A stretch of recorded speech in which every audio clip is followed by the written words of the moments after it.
For 11 years, he believed the past was dead, not buried, erased. Harlem had changed, Bumpy Johnson was gone, and the man who once whispered secrets into federal ears convinced himself that time had granted him immunity. He sat at restaurants without checking reflections in windows, laughed too loud, stayed too long. He told himself the same lie every morning. If they wanted me dead, it would have happened already. That was the mistake, because men like Bumpy Johnson didn't rush revenge, they aged it. They let it ferment until the traitor forgot the weight of what he'd done. Back then, the betrayal hadn't looked dramatic. No gunshots, no blood in the streets, just a quiet conversation, a name exchanged for protection, a future traded for survival. He justified it easily. Everyone does. He told himself Bumpy was too powerful, too untouchable, that one man's words wouldn't matter. But power listens when betrayal speaks, and Bumpy had heard everything. Even after prison, even after illness, even as Harlem shifted under new hands, Bumpy never forgot who broke the code. The streets remembered too, they always do. That's why the man didn't notice anything strange when he walked into the restaurant that night. Same corner table, table 7, same routine, same false comfort. He didn't recognize the man already seated nearby, not at first. That man wasn't there to eat. He was there to close a chapter. No rushed movement, no nervous energy, just patience sharpened by years of waiting. Because revenge delayed is not mercy, it's precision. The betrayer ordered his drink, smiled at the waitress, relaxed into the chair like someone who believed the world had moved on. He didn't know that in Harlem, time doesn't erase deaths, it only confirms them. Somewhere between the clink of glasses and the low hum of conversation, the past pulled up a chair. And when it didn't raise its voice, it didn't need to. All it needed was for the man to look up once, just long enough to realize that some sins don't expire, they collect interest. And as the server called out table 7, the betrayer finally understood the truth Bumpy Johnson had lived by his entire life. You can run from a man, you can hide from the law, but you never escape the code. The moment their eyes met, the air at table 7 changed. Not dramatically, no sudden silence, no heads turning, but something colder slid between them, something heavy and final. The betrayer felt it before he understood it, a tightening in his chest, a pressure behind the eyes. He knew that face, not from recent memory, but from another lifetime, back when Harlem ran on rules instead of excuses. The man sitting across from him hadn't aged the way fear does. He looked calm, almost ordinary, dressed in a way that blended into the room. That was intentional. The most dangerous men never announce themselves. The betrayer forced a smile, hoping, praying it was coincidence. Harlem was full of familiar faces. But the stare didn't break. It studied him, measured him, confirmed something long decided. In that gaze was no anger, no excitement, only recognition. That was when panic finally set in. 11 years of borrowed time collapsed into a single second. He remembered the night he'd talked, the way his voice shook, the relief he felt afterward, the belief that survival justified everything. He had told himself Bumpy was finished, that loyalty to a dying empire meant nothing. But empires don't die when kings fall. They change hands, and the code doesn't forgive. The betrayer considered standing up, walking out, making a scene, but his legs didn't move. Fear does that. It convinces you stillness might save you. The man across from him shifted slightly, enough for the betrayer to see the glint of metal resting where no one else would notice it. Not a gun, something quieter, something personal. His mouth went dry. He tried to speak, to explain, to bargain. Words crowded his throat, but none escaped. Explanations are useless when judgment has already been passed. Around them, the restaurant continued as normal. Forks scraped plates. A couple laughed nearby. Life went on. That was the cruelty of it. There would be no dramatic ending, no warning shot, just a correction. The betrayer finally understood the depth of his mistake.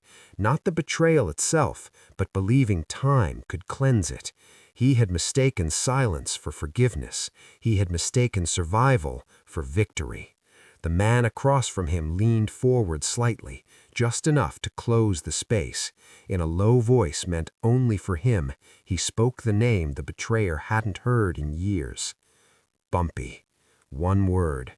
That was all it took, because in that moment, the past wasn't chasing him anymore. It had caught up. He tried to buy time with conversation. That was the instinct. Talk your way out, reshape the moment, pretend words could still change outcomes. His voice came out thin, rehearsed, like a man reading from a script he'd practiced for years but never expected to perform. He spoke about misunderstandings, about pressure, about how things were different now. He even dared to mention loyalty, as if the word had lost all meaning the night he broke it. The man across from him listened politely, the way a professional listens, not to be convinced, but to confirm there was nothing left to say. 11 years earlier, the betrayal had felt like a single decision. Now it revealed itself as a chain reaction, every link tightening at once. The betrayer's mind raced through exits, through the room, through impossible outcomes. He noticed details too late. The way the man's right hand never fully left the table, the way his posture blocked movement, the way his eyes never once scanned the room because he didn't need to. This wasn't rage. Rage is sloppy. This was execution in the purest sense of the word. The betrayer realized then that survival was never the goal. Balance was, order, a correction to the world he had disrupted. The man leaned back slightly, giving just enough space to end the conversation without ending the moment. He spoke calmly, almost gently, reminding the betrayer of things only they could know. Names, locations, moments that confirmed there was no mistake, no case of mistaken identity, no escape clause. Each detail stripped away another layer of hope. The betrayer's hands trembled beneath the table. He considered standing, but fear warned him movement would only accelerate what was already inevitable. Around them, the restaurant hummed. Table 7 was invisible to everyone else, shielded by the normalcy of public space. That was the final insult. Justice delivered quietly, without spectacle. The betrayer finally understood why nothing had happened in 11 years. They weren't waiting to see if he'd suffer. They were waiting for him to forget. Forget the rules, forget the debt, forget the danger. And he had, completely. That forgetfulness was the real punishment. The man across from him shifted again, slow and deliberate. The metal never fully revealed itself, but its presence was unmistakable. Not a threat, a conclusion. The betrayer's breath shortened. He wanted to apologize, truly apologize, but apologies are currency before the price is set. That price had been locked in a decade earlier, and now, at table 7, the bill had finally arrived. The razor didn't come out fast.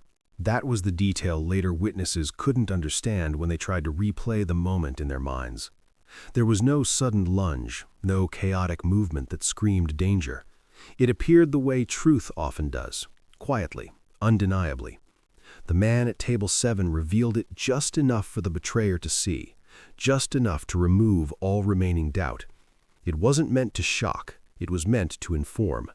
This wasn't a killing driven by emotion, it was a message delivered in person because some debts can't be settled from a distance. The betrayer froze, not because he couldn't move, but because his body understood what his mind was still struggling to accept. This moment had been decided years ago. The razor itself was simple, almost old-fashioned. That mattered. Guns are loud. Guns draw attention. Guns invite chaos. The razor demanded intimacy and accountability. It required the man holding it to look the betrayer in the eyes, to acknowledge him fully, and to act without haste. That was the point. Harlem justice was never about spectacle. It was about certainty. The man leaned in slightly, close enough that his words couldn't be overheard. He didn't threaten. He didn't insult. He reminded. He spoke of nights when loyalty meant survival, when silence was currency, when men trusted each other with their lives because the code demanded it. The betrayer's breathing became shallow. His mind screamed for intervention, someone to notice, to interrupt, to save him. But public places create a false sense of safety. People see what they expect to see. Two men talking quietly at a table didn't register as danger. That illusion was part of the design. The razor moved once, not violently, not theatrically, precisely. Enough to end the conversation forever. The betrayer made a sound, more surprise than pain, and then there was stillness. The man at table 7 didn't rush. He didn't run. He wiped the blade calmly, concealed it, and stood up like someone who had simply finished a meal. Around them, confusion rippled slowly, delayed by disbelief. Chairs scraped. Voices rose. Someone shouted for help. But by then, the message had already been delivered. 11 years of running had ended in one controlled moment. The man walked out the same way he had walked in, unnoticed, unchallenged. Because this wasn't murder in the chaotic sense, it was enforcement. And in Harlem, enforcement doesn't ask permission, it simply restores balance and disappears back into the crowd. By the time the sirens arrived, Harlem already knew what had happened, even if no one said it out loud. Word travels differently in places built on memory. It doesn't move through headlines or police radios, it moves through glances, silences, and the way conversations suddenly stop when a name is mentioned. The man at table 7 wasn't discussed as a victim, he was referenced as a lesson. People didn't ask why it happened, they asked how long it had taken. 11 years wasn't seen as delay, it was seen as proof. Proof that betrayal didn't expire, that time didn't dilute responsibility, that the code Bumpy Johnson lived by still had teeth long after his voice was gone. Old men on stoops shook their heads, not in shock, but recognition. They had seen this pattern before. A man breaks the rules, survives just long enough to believe he's safe, then pays when comfort replaces caution. Younger hustlers listened carefully. This wasn't folklore, this was instruction. The message was clear without being announced. Loyalty is remembered longer than fear. Police questioned witnesses, but answers were thin. No one saw anything. No one noticed anything unusual. That wasn't a lie, it was an understanding. Harlem doesn't protect violence, it protects balance, and balance had been restored.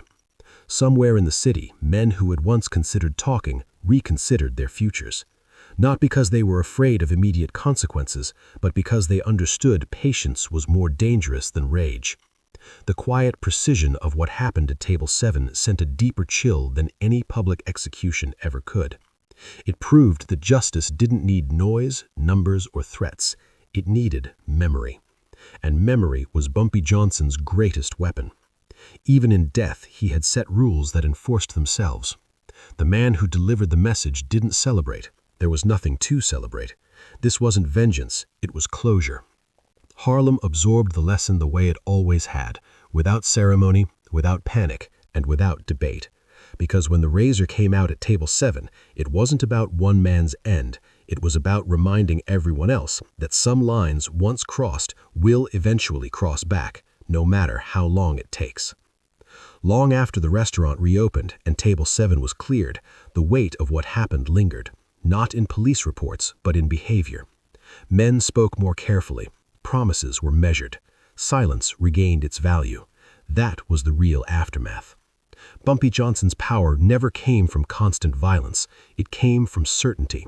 The certainty that the rules were real and that consequences were patient. What happened 11 years proved that death didn't dissolve the code. It hardened it. People finally understood that Bumpy's reach wasn't limited to his lifetime because he had built something stronger than fear. Memory backed by action. The betrayer's mistake wasn't talking, it was believing the story ended there. He had mistaken years without punishment for forgiveness and comfort for safety. Harlem knew better. Harlem always knew better. The streets didn't glorify what happened, they respected it. There's a difference. Glorification is loud. Respect is quiet. Respect shows itself in what people choose not to do. The man who carried out the correction disappeared into anonymity, exactly as intended. No legends, no interviews, no need. The act spoke for itself. And in that silence, Bumpy Johnson remained present, not as a ghost, but as a standard. A reminder that loyalty isn't enforced by proximity, and justice doesn't require urgency. It requires patience and resolve. Years from then, people would still reference Table 7 without details, without names, because names didn't matter anymore. The message had already been delivered. In Harlem, the code didn't die with Bumpy Johnson. It matured. It waited. And anyone who thought time could save them learned the truth the hardest way possible. Some deaths don't chase you. They wait for you to sit down and get comfortable.